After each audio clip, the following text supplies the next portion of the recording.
Vamos a hablar ahora del peritoneo relacionado con estas estructuras que hemos ido hablando.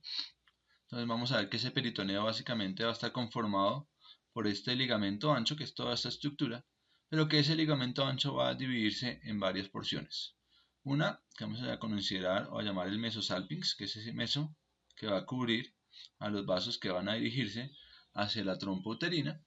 Otra que vamos a llamar el mesovario, que es el que se dirige, acá dan de cuenta que esto fuera una vista tridimensional, se va a dirigir hacia la parte posterior y hacia el ovario, es bastante corto ese mesovario, y recordemos que se va a detener antes de cubrirlo por completo.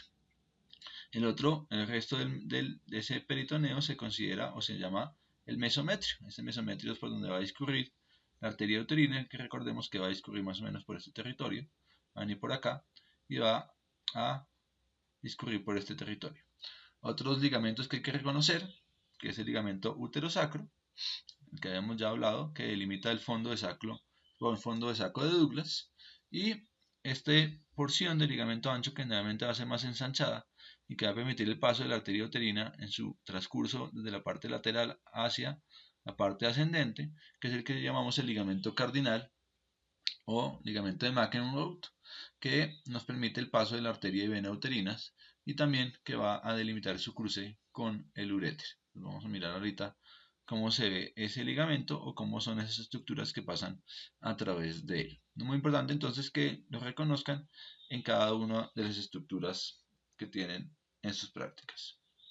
Aquí vemos entonces cómo viene, como habíamos dicho ya, la arteria y la vena uterina y se cruzan con el uréter y van a subir y escurrir a través de ese mesometrio y van a subir paralelamente a través del útero y después ya se van a distribuir hacia el ovario por un lado a través del mesovario y hacia las trompas uterinas a través del mesosalpinx para darle irrigación a esta trompa uterina.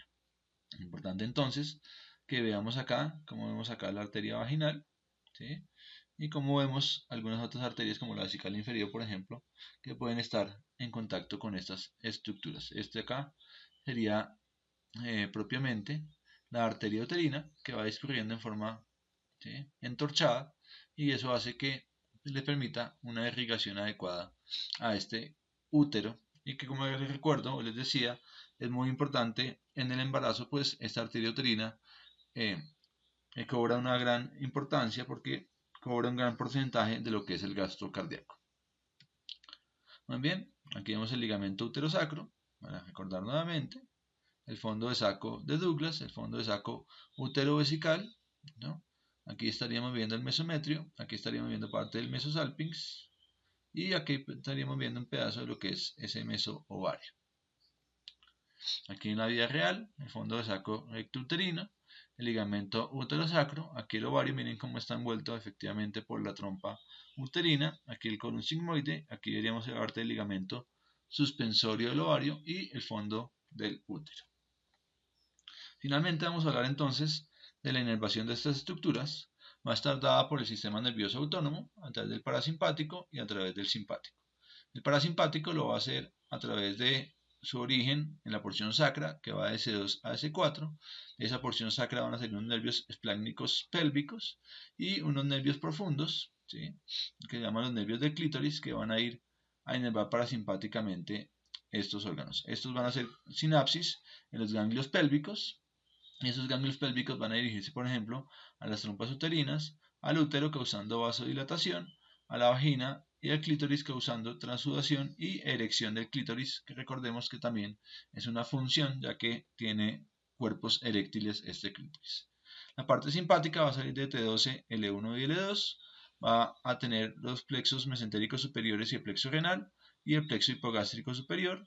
Estos plexos van a derivarse a otros plexos como el plexo ovárico, el plexo hipogástrico, el plexo hipogástrico inferior y el plexo uterovaginal. Y esos plexos van a dar inervación simpática al ovario, van a producir vasoconstricción en la trompa uterina y el útero en la parte alta de la vagina, produciendo contracción de estas estructuras. También existe una inervación somática, dada principalmente por el nervio pudendo, que viene de C2, C3, C4, y él nos va a dar el nervio dorsal del clítoris y el nervio para los labios mayores. Esos nervios van a producir contracción de estas estructuras y también van a llevar algo de estímulo sensorial. Entonces labios mayores, labios menores, el músculo viscocavernoso y el músculo bulboesponjoso van a estar inervados por este nervio pudendo, que es una rama del plexo sacro. Aquí vemos entonces los esquemas de los diferentes plexos.